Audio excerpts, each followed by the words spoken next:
Hi everybody, welcome back. It's been quite a fucking minute since we've been on Chris Gino hasn't really uploaded a video in like 6 months, ever since the Chris's mom incident. And that's when all the YouTubers like discovered Chris and they had to hurry up and make their little videos about it, talking about a subject that they just discovered an hour before filming. And they were all like acting like they were Christorians, those people. I've been making fun of them this entire time. But this is A Comprehensive History Part 60. I think we were getting into the idea, guys, last time. It's been months since I've seen one of these. As always, like I say, these are my absolute favorite video to make. So I'm very excited. I did not get to this Friday. I went out of town a little longer than I was really wanting to. And Saturday, I was a little busy yesterday. So, anyways, Comprehensive History. Oh, geez, remember I used to not be able to say that word. Part 60. Let's resume. Oh, yeah, disclaimers, dude. Taking me back, nostalgia. What made her this way? What is the I attraction? have to turn the volume down, I'm sorry. A little too loud. What keeps us fascinated? This is the story of Chris Chan.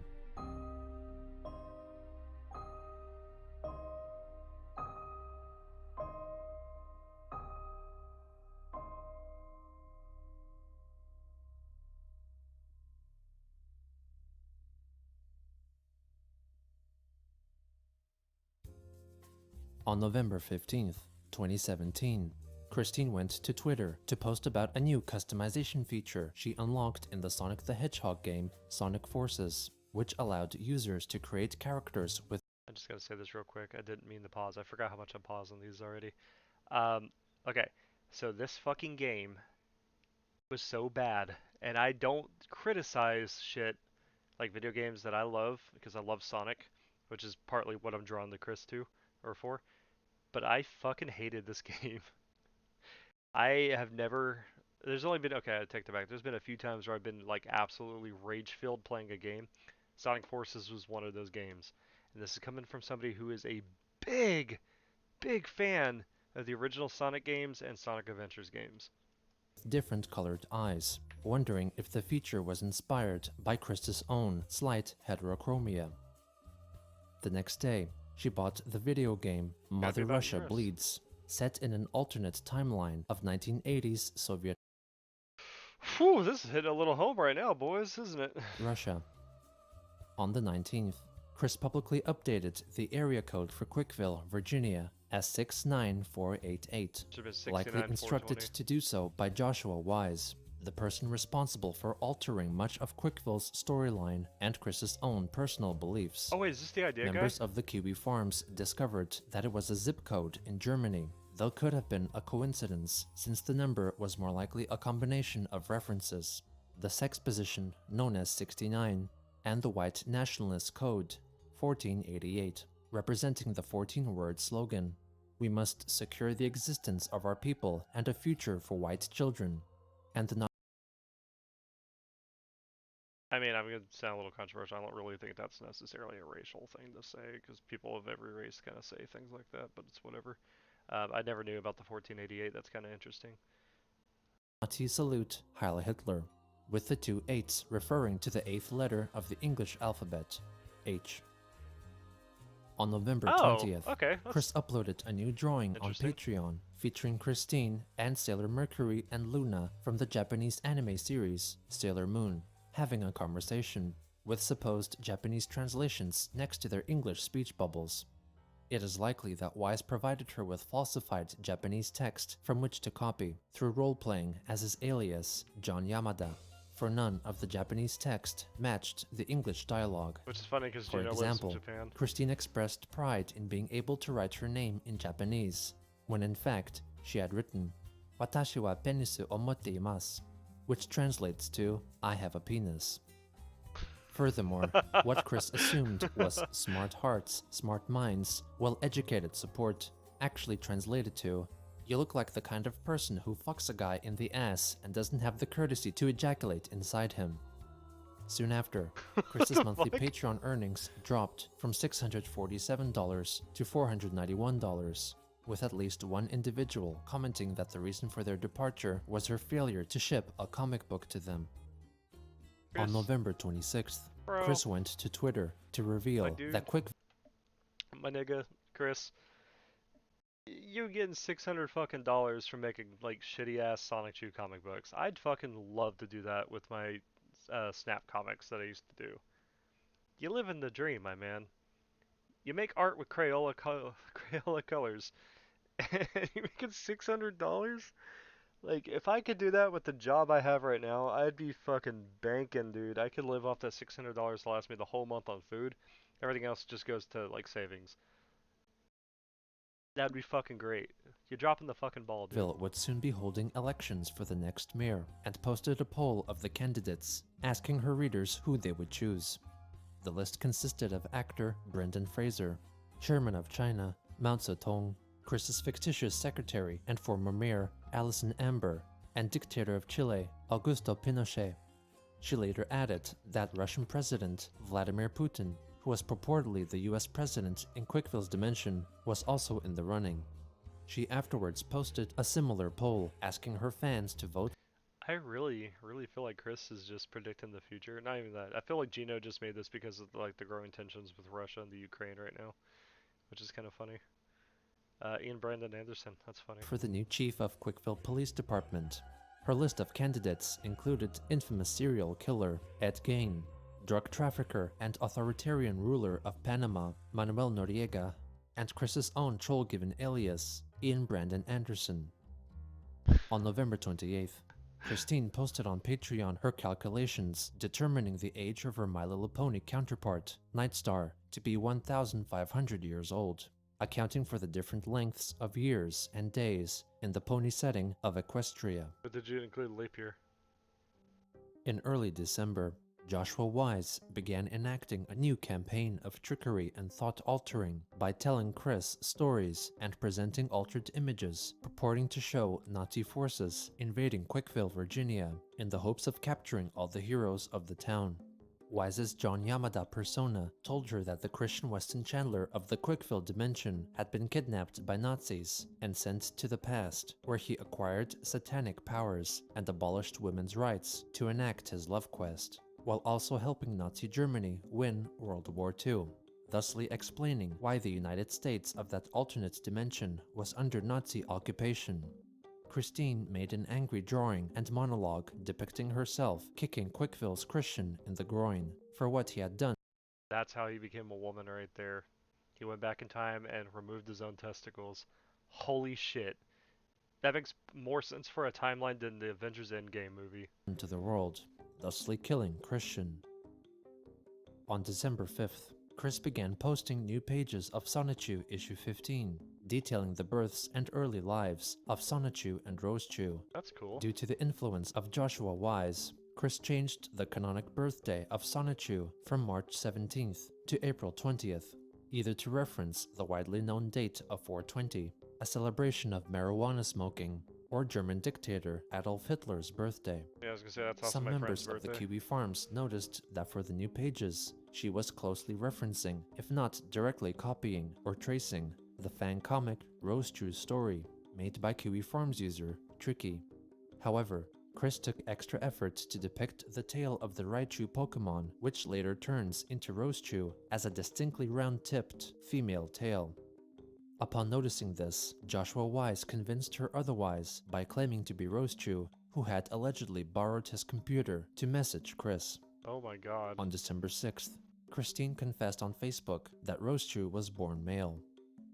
Okay, who's ready to have their minds totally, royally f***ed up?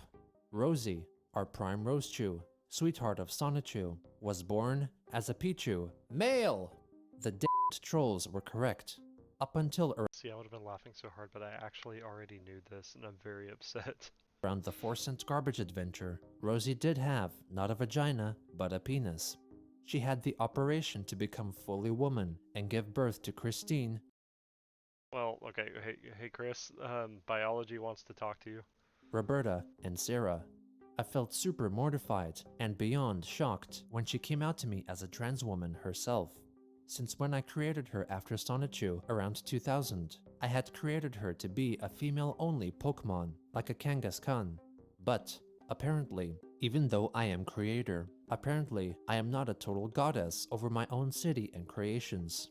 So, I will now put this to everyone online for their responses. Do you like it that for once, the trolls were right? Or would you rather I revert back to telling everyone in Book 15 that our Miss Rosie Rosechew was always female? She wanted me to come forward with her truth on her behalf, as much as it really hurts me deep. I really feel like I should be reeled into my Pokeball and stored in the PC a while. I accept my Rose, as having been born male. That is all. Feeling greatly conflicted by this latest revelation, Chris posted a poll on Twitter asking her fans whether they would like to acknowledge the truly transexed Rosechew or reject the so-called official history and continue considering Rosechew as have always been a girl. She later added that one choice would hurt Christine, while the other would hurt Rosechew, so the trolls would apparently be happy with either outcome. Chris's trollsome ex-girlfriend, Jessica Quinn, returned on Facebook to commend Christine for the progressiveness of establishing a male-to-female transgender Sonichu character. A day later, the voting on the poll concluded, with 57% of the people voting to recognize a transgender Rosechew. Upon seeing these posts, notable QB Farms poster and I like how he lays it up to Twitter so they can play Thanos where reality could be whatever he wants.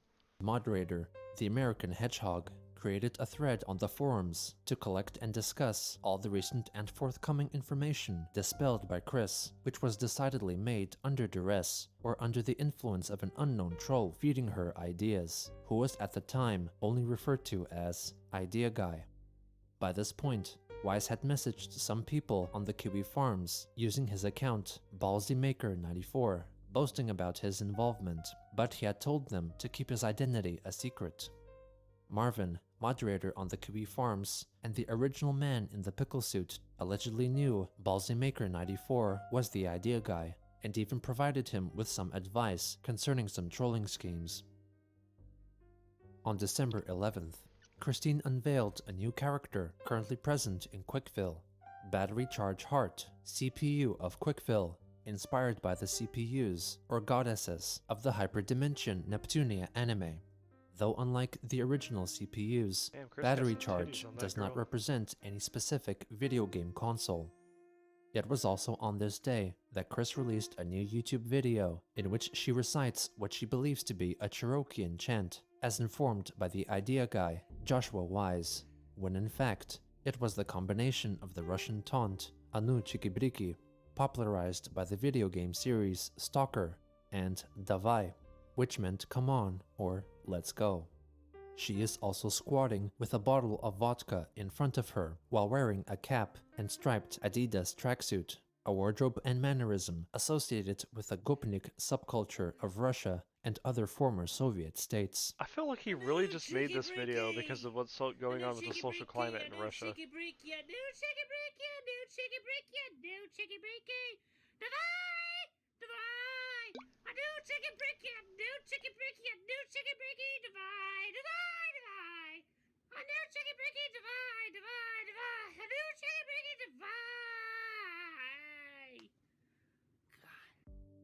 On December 14th, Marvin used his Howard Winslow Twitter account to tell Chris that the video game convention, MagFest, would hold a panel discussing Chris-chan. Marvin encouraged her to attend. Also on that day, Christine urgently went to Facebook to inform her readers that Sylvana Rosechew, who existed in the same dimension as her entire city of Quickville, was lost in time, destroyed in the past. She pleaded for her fans to believe in Sylvana in the hopes that their power could bring her back. Later again, Christine wrote on Twitter that she sought revenge for those who destroyed Sylvana's original form, but in return presented the character's new form who appeared in her stead, Neo Sylvana Rosechew. Oh. It was around this time that Wise convinced Chris that the Hyperdimension Neptunia character Neptune was waiting for her at a GameStop. Chris drove to the GameStop from which she was banned for pepper spraying an employee, honked her car horn, and repeatedly screamed Neptune's name. Afterwards, she went up to the window of the game retailer and quote-unquote scanned the interior, but did not see Neptune, so Chris made her way back home. Also in mid-December, Joshua Wise, messaging Chris while pretending to be Magi-chan's. He's really losing his fucking mind, isn't he? Like, and I'm just gonna say this real quick. I've always really liked Magi-chan's design. I think it's really cool. Magi-chan, magician, that's just so fucking cool. Sonichu in Quickville told her that he prophesied Sonichu would give birth to Chris's long-longed-for daughter, Crystal, after being anally penetrated by Christine. Wise as Magi-chan said that if Chris drew that sex act, then she would not have to do it in real life, and Crystal would still come into being. She then made a drawing showing herself having anal sex with Sonichu in order to produce Crystal. At around December 17th, Chris told one of Joshua Wise's online personas that she was determined to go to her half-brother, Cole Smithy, in New York City to convince him to look after their mother, Barbara. Chris thought that a newly crafted Sonichu medallion made by Wise would be arriving in the mail, which would provide her with the powers to find out Cole's home address, though Wise never told her of any such thing. He convinced Chris not to go to New York, for Smithy needed not get involved in the Chandler's affairs, and that her family was low on funds. The next day, Christine confessed to one of the characters portrayed by Joshua Wise that she had renounced Christianity and instead began worshipping the CPUs of Hyperdimension Neptunia. She reasoned that she could get more speedy and efficient advice and guidance from the CPUs as opposed to God and Jesus. Chris was further convinced of the power of the CPU goddesses because she had the ability to create her own CPU after learning from them, and the opportunity to become part of the family team of CPUs was a dream that Jesus could never grant her, no matter how hard she prayed. On December 23rd, Christine posted 2 more drawings featuring the Sailor Moon characters Sailor Neptune, Michiru. Chris's artwork has gotten really fucking good. It's like some 80s, 90s anime kind of art, like, you know what I mean?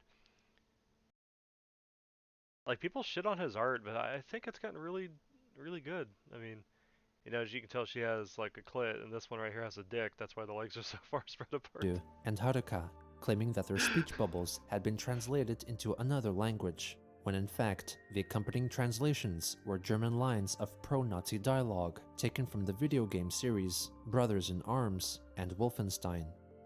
3 days later, she updated her Facebook followers with troubling news from Quickville, provided to her by Joshua Wise. She thought that there was civil unrest in her town because, in addition to rallies held by Ku Klux Klansmen, DJ Jamsta Sonichu was put on trial for molesting Punchy Sonichu, which resulted in the Punchy Sonichu riots. She denied rumors that Magi-chan was running Quickville like a police state, as he was not a criminal, and neither was the new mayor of Quickville, Brendan Fraser. Yeah. Chris added that to stop the criminals wreaking havoc in her town, the Trollbusters Anti-Troll Task Force was being reorganized into the Quickstapo, a reference to the secret police of Nazi Germany. After a break of 10 days from online posting, Chris returned to Twitter on January 3rd, 2018, when she noticed that artist Brian Frogboy, also known as Brian Shickley, posted a page from his so-called Chris-chan prequel comic, focused on the earlier years of Chris-chan's life. Brian stated that he did not intend on finishing the new project and left it aside as practice.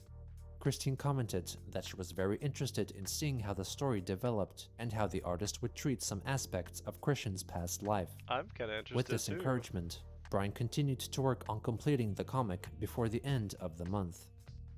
2 days later, Chris liked a video on YouTube which claimed to feature subliminal frequencies that would cause one to astral project, or to theoretically have their consciousness travel to another time and place outside of. You're able to look up the things that people like on YouTube. I didn't know that. Anybody that hacks me or whatever, like looks up the things that I like on YouTube or whatever, they're gonna just find out that I like a bunch of ASMR with like busty girls. The confines of their physical body. Also on that day, Chris announced a surprise marriage over Twitter and Facebook. I am celebrating the love between Magi-chan Sonichu and his mentor and lover, Mewtwo. They had got secretly married recently. I'm truly happy for both of them, and if Sylvana were there, The three of them would have made a lovely harem. On January 6th, Chris arrived for the first day of the music and gaming festival, MagFest, and spent a great deal of time taking photos with her fans. She also attended a freelance art panel, where she interrupted the discussion to provide some advice from personal experience. Oh shit.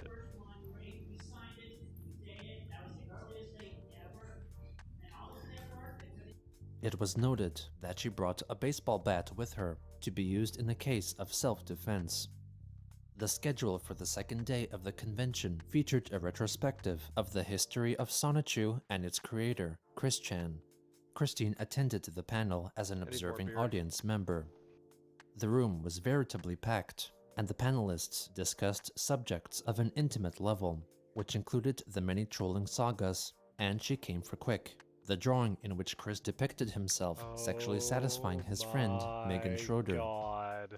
After the discussion was concluded, the panelists gave Chris a chance to speak, after which time the audience gave Christine a standing ovation and encouraging applause.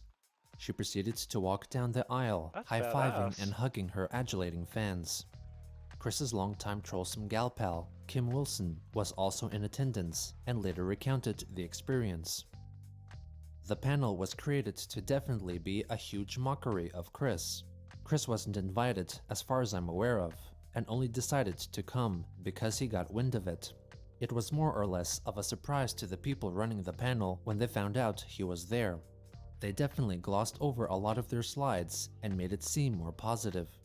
A lot of the shit they said was wrong, even simple stuff like, he got fired from Burger King. Sounds like every YouTuber Apparently, making videos about him their after biggest the source Twitter wasn't thing. even the Wikipedia, but random videos of other people talking about him or oh my god, was Blair White there? Holy shit. Interviews, which is just lazy, but pretty funny. So after Chris spoke and was heading back to his seat in the back, he was high-fiving people. This one girl got a high five and a hug from him and basically just shrieked with happiness. She shook her hand at her friend, yelling about how Chris touched her hand and wouldn't let anything touch that hand, and kept going on and on about how Chris touched her hand and was overjoyed by it to the point that I actually thought this girl was going to go find him to suck his dick. She wasn't even a fat or unattractive girl either, so IDK. What the fuck? Marvin was also there and later wrote his account of the event on Kiwi Farms. What everyone seems to be wondering, does Chris smell? No, at least there isn't like some miasma cloud hanging around him. I was pretty close to him, but I obviously didn't stick my nose in his shirt or anything. So if he's got a smell, you definitely won't notice anything just casually hanging around him. And even if you really are determined to get a whiff, it's probably not that strong. It helps that it's the winter, and so he's not hustling around in the heat. True. No perfume or axe this time either. Chris stayed back after the panel to talk with her fans and take photos with them. I'm so mad I didn't know about this. What are your thoughts on it? I love all gays and lesbians!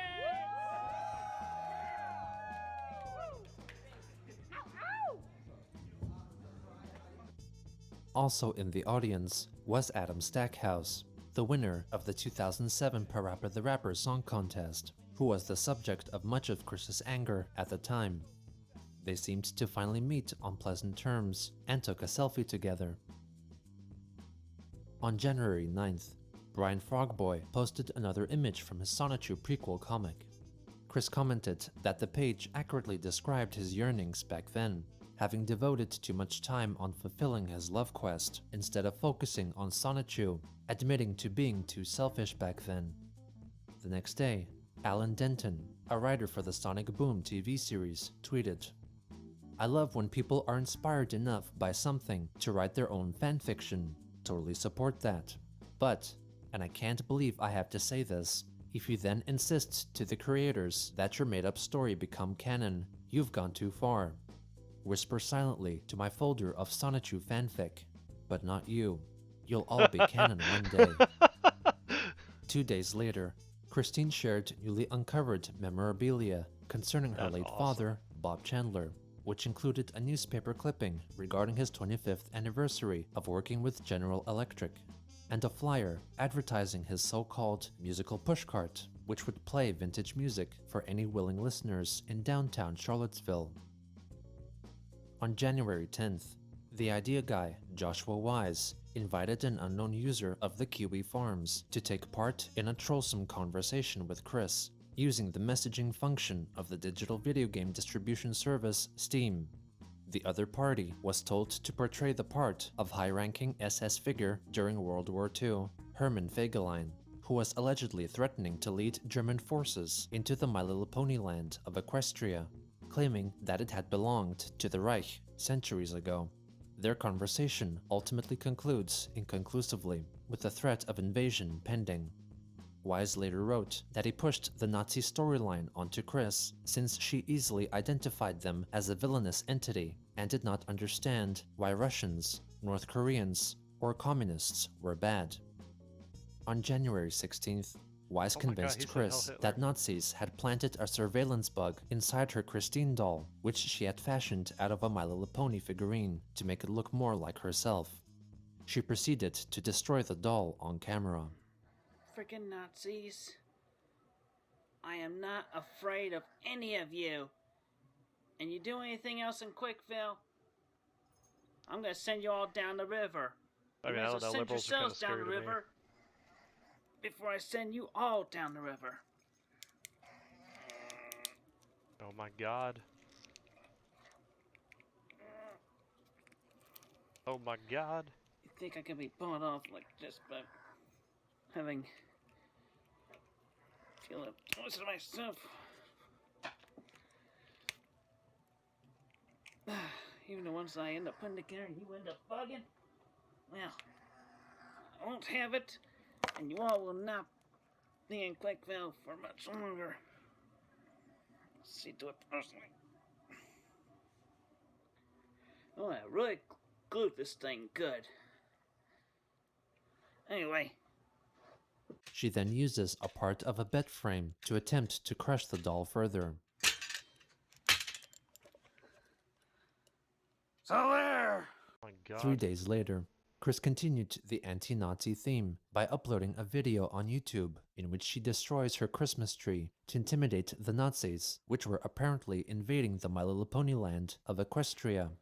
You friggin' Nazis! I keep forgetting he did the My Little Pony shit I'm too. gonna kick you all out of Equestria! Then just write them out.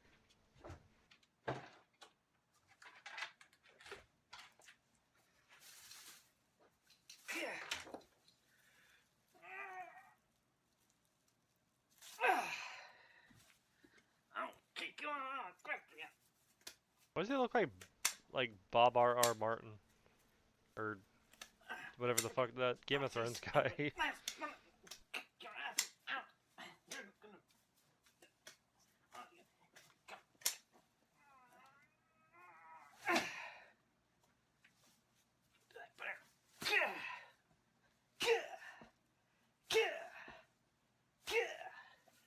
What do you think of that now, you frickin' Nazis? Heed my warning! You get out of Equestria, you frickin' Nazis! Chris then rips up a picture of wrestler Hulk Hogan in reference to notable Kiwi Farms commenter Hollywood Hulk Hogan, who regularly made fun of Chris's weight. Who's a fat ass Whoa. now? Hulkster! Whoa, really? My favorite wrestler is Chris Benoit! My brothers, sisters, and I of a Wait, I don't remember, but didn't Chris Benoit kill his entire family? Like, Tifa, we will assure you freaking Nazis get the hell out of Equestria now!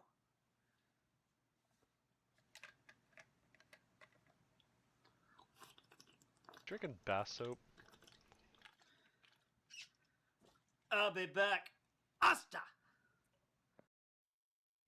On January 20th, in response to an artist on Twitter posting an image of their new waifu, or illustrated, usually female character one may feel romantically attached to, Chris objected to the concept, writing that she never understood how people could feel that a character from a show who was dimensions out of their league was like a significant other to them.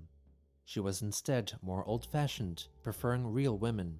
Christine added that she only purchased a dakimakura, or body pillow with a female anime character's image on it, out of peer pressure, suggested to do so by one of her ex-girlfriends.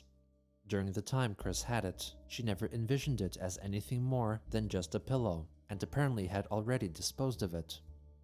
I mean, The you kind next of have day, to, and you can't Chris wash it because tweeted it a stands up on retraction. its own. Hey everyone, I'm tweeting right now to retract and correct the comment I made a short while ago about waifus. I was insensitive, not only to all of you in this world, but also to those individuals who are fictional here, who all are real in the other dimension of this world. Those waifus are real. They all have feelings too. I was in mind of a year or two ago when I was proposed the question about my waifu by my past girlfriend. I did not really have a waifu then because I had never really thought about it beforehand, ever.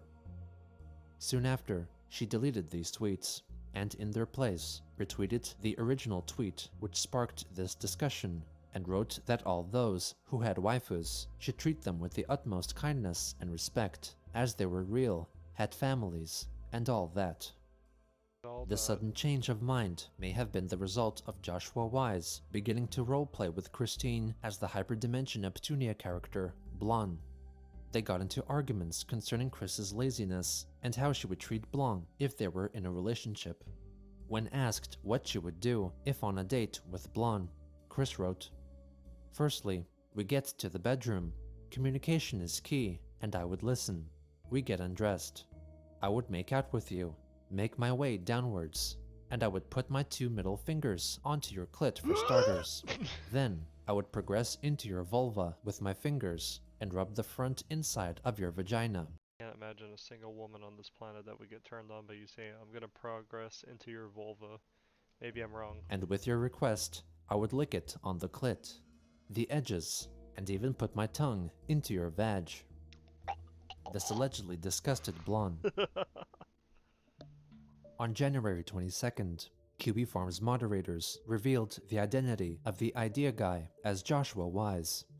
They also posted his date of birth, home address, and the Facebook pages of himself and his family members. The forum members claimed that the reason for the revelation was because the content that Chris was producing under Wise's influence was quote-unquote trash. Others then came forward with information that Wise had provided them, including new pages of the Sonichu comic that were drawn under his influence. For example, some of Christine's characters became Islamic extremists or drug dealers. Also, Chris created new Sonichu characters, including Bundy Chu, in honor of infamous serial killer Ted Bundy, and Robert Chu, in honor of her father. Thinking that publicizing his personal information would be enough to deter him from contacting Chris again, QB Farms members assumed that the Idea Guy saga was over. However, Joshua Wise, playing the part of John Yamada, instead informed Christine that he had come under attack and could not communicate efficiently with her anymore, so he redirected Chris to Johnson Wiles, Yamada's original character, or OC, residing in a different dimension, through whom Wise continued to message Chris. On the 23rd, Chris officially created a new pony character influenced by Wise, named Cunty Nugget, apparently of Vietnamese heritage, whose name Wise claimed translated to happiness. What the fuck? 5 days later, Chris attended a Pokemon trading card game tournament at the End Games card game store, wherein participants opened and then played with newly released cards contained within a pre-release kit, with an entry fee of $30. On the final day of January, Chris posted a YouTube video in which she asks for people to buy her old Pokemon cards to help pay for her mother's dental care. Hello, You got that everybody. This holographic is first Christine edition Chandler Charizard, coming to you boy? live from home once again. Captain's log, stardate 01312018. Yes, and before we begin with this, I would like to give a special shout out and appreciation to Brian Frogboy on Twitter for the Chris Chan Prologue comic book. Hey, we're gonna try. I'm working with him. We're gonna try to get a few copies of that book going around. I'm personally doing that. I'm giving it's the okay. Though the details are a bit off here and there, it's still very good. I've got barely any left. I'm Anyway, trying really hard to make this it last for the video, rest of this video. Aside from that, is about, in particular, my collection of old Pokemon cards. I am literally going to be selling these on eBay, and I'm pretty much showing you all what you get here. Anyway, so I'm just going to thumb through this and you'll get to see what you get. You get more than 150 or so cards. My God, those old Team Rocket R-Box. I remember getting the Team Rocket booster pack from like plenty of bang for 1999. not only because of the cards, but because of the bonus content that is mine and mine alone. It's got a Blastoise. I never Chris had a Blastoise. goes on to display 2 binders filled with Pokemon cards. That's my very first Pokemon card. That was my very first Pokemon card too. Holy shit! I'm telling you guys, like Chris was me in a different dimension. Like I went down a different path than Chris, 100%. That fucking Charmeleon, I had that. I got it from, I believe, a Nintendo Power magazine back in like 1996, 1997, 1998, before Red and Blue ever hit the States. I had no idea what Charmeleon was. That was the very first Pokemon I have ever seen, and it is absolutely my favorite Pokemon because of that. I tell people or Charmander, but Charmeleon straight up. Base set Charmeleon. And do you know where I got this card from?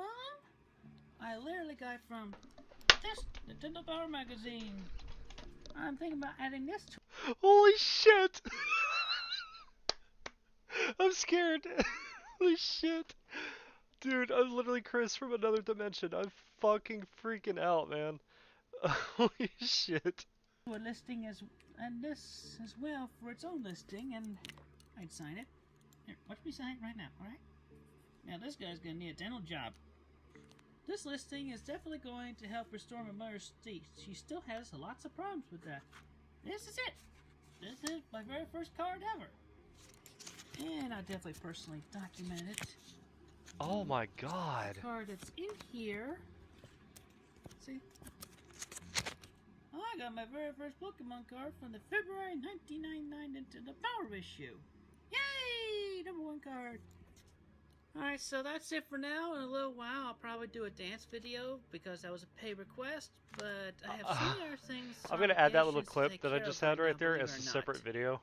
It's true. Alright, so y'all have a great, safe day. Motherfucker, dude, I'm literally tripping right now. Like, I don't think I've been this excited with the Chris content shit since the Megan Schroeder interview, like straight up. Holy shit. Keep a happy thought. The binders were listed on eBay with buy it now prices of $700 and $200 respectively, and the signed Nintendo Power magazine was put up for $150. Card trader Kabbalah Coffers offered $500 for the larger binder, which Chris eventually accepted. Upon receiving the package, Kabbalah Coffers filmed an unboxing video showcasing what he received. As you can see, she wrote "handle with care" everywhere, and this is loose, rolling around in the box. He proceeds to sanitize the binder and was optimistic about his purchase. He later appraised the cards and reckoned that he comfortably made his money back after the first 14 pages, and believed that in a few years, the contents of the binder could be worth $3,000 or $4,000. In response to the purchase, Chris notified her Facebook followers that all of the proceeds went to her mother, Barbara, who promptly scheduled a dental appointment. Her Facebook friend, William Elliott Waterman, doubted that she could set up an appointment so quickly, and Chris's troublesome ex-girlfriend, Jessica Quinn, was to be fair, like, I've done it. I've been able to go to the dentist just like that, so it's optimistic that Chris would, for the time being, stop using her mother to sell her junk. Not long after, Chris purchased 2 Pokemon cards on eBay, costing a total of $52. On February 1st, Christine bought the PlayStation 1 game Blast Chamber on eBay for $5. Alright, look. So, like, I always wanted a Charizard card, a holographic Charizard card at that. I've never seen one in real life. Never! I've never went to these card conventions or anything like that, or played Pokemon trading card game tournaments or whatever, even though I actually know how to play the card game. I've never seen one. None of my friends, nobody I went to school with actually had a Charizard. I've never seen Egyptian God cards either from Yu-Gi-Oh! So like... Also on that day, Chris posted a photo on Facebook of herself drawing new comic pages on a clipboard clipped onto an easel, proud to be standing and drawing. 2 days later, in response to a comment on Twitter, Brian Frogboy wrote that he personally did not believe cartoons were real in another reality, but did not influence what Chris believed. Chris replied, stating, "That is a real shame that you say that, at Brian Frogboy, because our fictional individuals are real, and they do exist.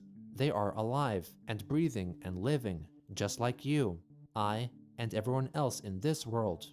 You should open your mind and heart to them fully." After another fan reply, Brian wrote that if Christine truly believed a cartoon reality existed, then she should consult a professional. Chris responded, "Consult a professional is another insensitive comment. That is strike 2 at Brian Frogboy. Chris, you're kind of More appropriately, you should see it for yourself to try to understand for yourself." The next day, Brian Frogboy posted a printable illustration of his rendition of a Sonichu medallion, which Chris did not approve. Oh no. He used your copyrighted, non-copyrighted form. We're gonna make your haters stop. I tell you straight up, no lies. Our emotions, thoughts, and love. On February 5th, after coming in contact with Chris, the independent, self-confessed boy band Boy Spicy released a song titled "Love is Love," featuring Christine on lead vocals. She sings the lyrics she originally wrote for Sonichu issue 12, with Boy Spicy providing the instrumental backing track.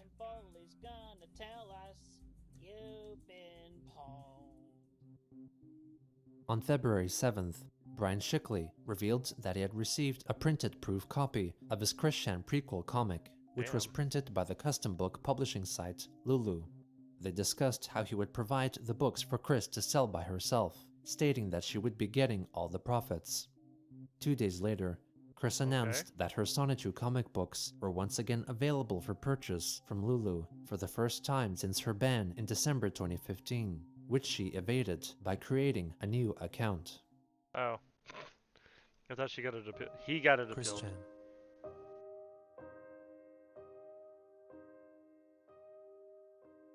Arguably the most documented person in history. On February 11th, YouTube user Gino Samuel2 uploaded a video titled "Christian, A Comprehensive History, Part 1, a multi-part documentary project presenting a near-complete chronology of Chris's life based on all available information in an objective manner." The video was quickly shared on QE Farms, and the channel steadily grew in popularity. Can't just He help would but continue plug that, to regularly Gino? upload installments of the Comprehensive History series over the next 5 months. This is the story of Christian. His mic quality definitely got better, so at least there's that, right? On February 16th, Christine received her copy of the Christian prequel comic by Brian Shickley and posted a photo of herself holding it up.